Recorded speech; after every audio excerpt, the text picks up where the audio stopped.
Chers frères et sœurs bien-aimés du Christ, nous sommes donc entrés dans le temps ordinaire depuis lundi dernier, et nous demeurons un peu dans un esprit, une atmosphère épiphanique, puisque vous savez, l'épiphanie, c'est 3 événements fêtés en un seul. Souvent on limite l'épiphanie à l'adoration des mages, qui est un des événements, le plus majeur, mais un des événements, parce qu'il y a aussi le baptême de Jésus, dimanche dernier, et le premier miracle de Jésus, les noces de Cana, le premier miracle public de Jésus. Donc l'évangile d'aujourd'hui. Nous voyons comment l'Esprit Saint est à l'œuvre à travers tous ces événements épiphaniques. La puissance de l'Esprit Saint se déploie pour témoigner vraiment de Jésus-Christ est le Seigneur, qu'il est le Fils de Dieu, Dieu lui-même, l'Emmanuel, Dieu au milieu de nous. Et Jésus est donc aussi cet époux de l'Église, cet époux de l'humanité qui vient la sauver en lui donnant l'abondance du vin qui réjouit et qui sauve. Et avec Jésus, vous voyez, il faut tenir bon le vin, c'est-à-dire qu'il met le bon vin à la fin. Donc il faut tenir la durée avec le bon vin que donne Jésus. Voilà.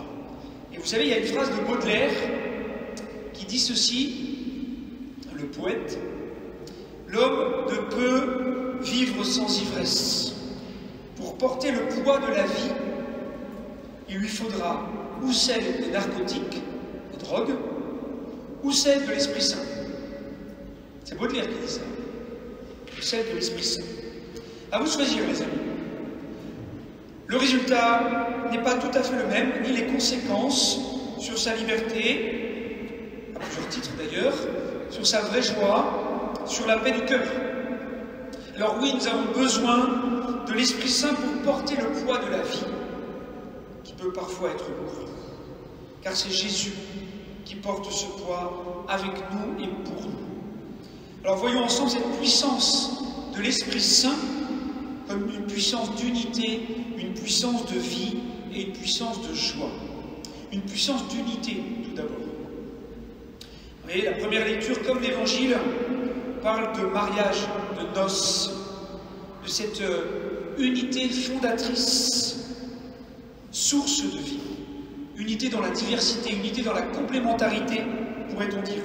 Oui, l'Esprit Saint a cette faculté et cette puissance de s'adapter à chacun par les charismes, les dons, les talents particuliers et personnels. C'est un unique et même esprit qui agit en de multiples formes diverses et variées.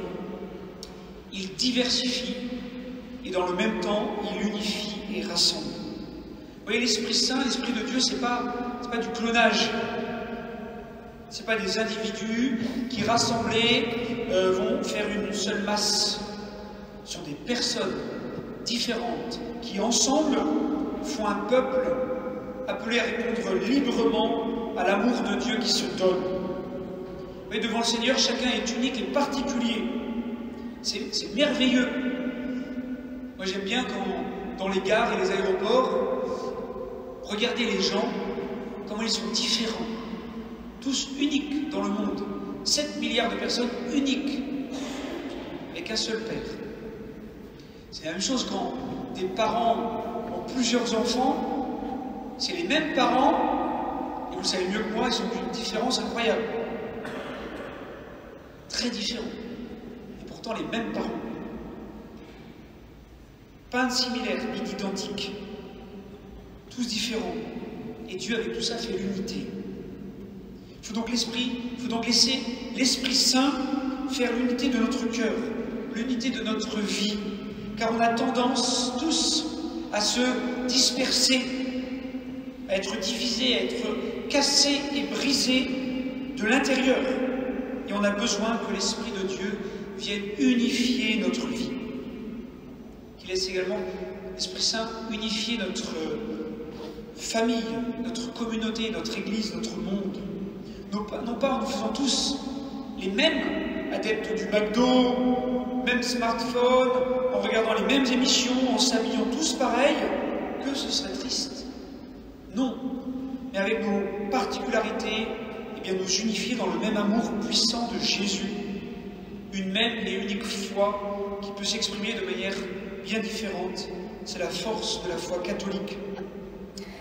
Chers amis, nous sommes comme des grains de blé qui sont rassemblés, qui sont broyés par la meule de la croix et qui, avec l'eau du baptême et le feu de l'Esprit Saint, dans le four de l'Église, nous devenons un seul pain qui va devenir le corps du Christ. De même, nous sommes tous les grains de raisin de la grappe qui sommes pressés pour faire le vin qui deviendra le sang du Christ, le sang de la vie nouvelle, de l'unité et de la communion avec Dieu et avec tous nos frères. Alors oui, laissons, chers amis, laissons la puissance d'unité et de communion de l'Esprit Saint agir en nous. Puissance d'unité, puissance de vie. L'Esprit Saint qui fait l'unité est source de vie. Chers amis, désirez-vous vivoter, survivre ou vraiment vivre? Parfois on peut se demander. Moi quand j'avais 17 ans, j'étais en pleine crise existentielle et bien avant ma conversion et la rencontre du Christ, j'ai été marqué par une phrase dans un film de Mel Gibson, Braveheart, peut-être vous avez vu. Et dans ce film-là, dans la prison, quand il parle avec Sophie Marceau, je ne sais pas si pour situer, il y a une phrase qu'il dit qui m'a hanté, on pourrait dire qui m'a marqué, et il disait « Tous les hommes meurent un jour, mais peu d'entre eux vivent vraiment. Peu d'entre eux vivent vraiment. » Et moi j'avais un puissant désir d'être vraiment vivant. Est-ce que nous sommes vraiment vivants? Avons-nous le désir véritable d'être vivants? Est-ce que nous sommes assez accueillants à la puissance de vie de l'Esprit Saint? Ces épousailles, ces noces de Cana, au cours duquel Jésus fait son premier miracle public, sont un témoignage que notre Dieu veut nous donner sa vie, veut que nous soyons vivants. Sa puissance, elle est fécondité. Ni délaissée, ni désolée, ni désertée, mais fécondée. Laissons l'Esprit Saint féconder notre cœur et notre vie pour porter du fruit. Être vraiment vivant, puissamment vivant de la vie de Dieu. Et les drogues, les divertissements à haute dose, etc., nous détournent de l'essentiel et nous empêchent d'être vraiment vivants, de goûter cette ivresse divine. Ils nous saoulent de bruit, de parasites, de gadgets, de fuites hors du temps, hors du réel, hors de la vie. Alors laissons la puissance de vie de l'Esprit de Dieu envahir notre cœur et tout notre être. Puissance d'unité, puissance de vie et puissance de joie. Dans la Bible, le vin est le symbole de la joie. Autant il faut boire avec modération, autant ce vin-là, de Cana, ce vin de Dieu doit se boire sans modération. Il faut même en abuser. Vous pouvez abuser de la messe. Tous les jours, à la messe. C'est un abus qui fait du bien. Au moins tous les dimanches. Et pour cela, avoir le cœur accueillant et en prière, c'est le vin de la joie de Dieu.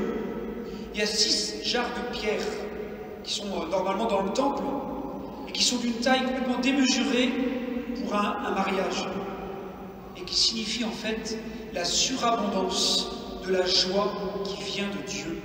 Il y a une surabondance de vin et de bon vin, de vin nouveau pour montrer que l'amour de Dieu et sa joie débordent tout ce qu'on peut comprendre, imaginer et percevoir. Cette surabondance se retrouve à la multiplication des pains et nous retrouvons tout cela dans l'Eucharistie, à chaque messe. À Cana, l'eau se transforme en vin et à chaque messe, les enfants, le vin se transforme en quoi? Jules? Le vin se transforme en sang du Christ, le sang de Jésus. C'est la même logique. La logique de l'amour et de la joie en surabondance que Dieu nous donne. Et c'est là que Jésus manifeste sa gloire à ceux qui veulent le voir. Là aussi, comme le reste, il faut y croire. Il faut avoir la foi pour voir. Le Danois Kierkegaard, il disait « La foi ne se prouve pas, mais elle s'éprouve. » La foi ne se prouve pas, mais elle s'éprouve. La foi, elle se vérifie concrètement chaque jour, dans le quotidien de nos vies parfois banales, parfois lourdes et pénibles, où en regardant avec le cœur, avec les yeux de la foi, nous voyons que Jésus est là, qu'il nous porte et nous fait vivre de son Esprit Saint. Oui, chers amis, accueillons avec foi la puissance de joie de l'Esprit Saint. Et vous voyez, et je vais terminer par là, vous voyez, Marie, elle est là. Comme à la croix, Marie, elle est là. Elle prie, elle intercède. Tout ce qu'il vous dira, faites-le, dit Marie au serviteur. Elle nous le dit ce matin. Tout ce que Jésus vous dira, faites-le. Elle nous le redit chaque matin, chaque jour. Alors écoutons par Marie Jésus nous parler. Il nous donne par Marie, par l'Église, son épouse, il nous donne son Esprit Saint. Puissance d'unité, puissance de vie, puissance de joie. Pas besoin d'artifice ou de fausses solutions. Juste besoin de l'amour de Dieu qui se donne. Il nous suffit par Marie de l'accueillir et de le recevoir. Et le vin sera bon, et le vin sera très bon et inépuisable. Alors que ce vin, ce pain, qui vont être apportés sur l'autel, c'est-à-dire nos vies, nos joies, nos peines, nos épreuves, nos espoirs, que la puissance de l'Esprit Saint va tout transformer et en faire le corps et le sang de Jésus, auquel nous pourrons communier et ainsi nous unir les uns aux autres à Jésus, en Jésus et par Jésus. Alors, nous pouvons fermer nos yeux, ouvrir nos mains, tous enfants, petits-enfants et grands-enfants, et prendre ce temps de silence pour accueillir l'Esprit Saint et offrir nos vies, pour goûter ce vin de la joie que Jésus veut nous donner et nous partager en abondance par Marie.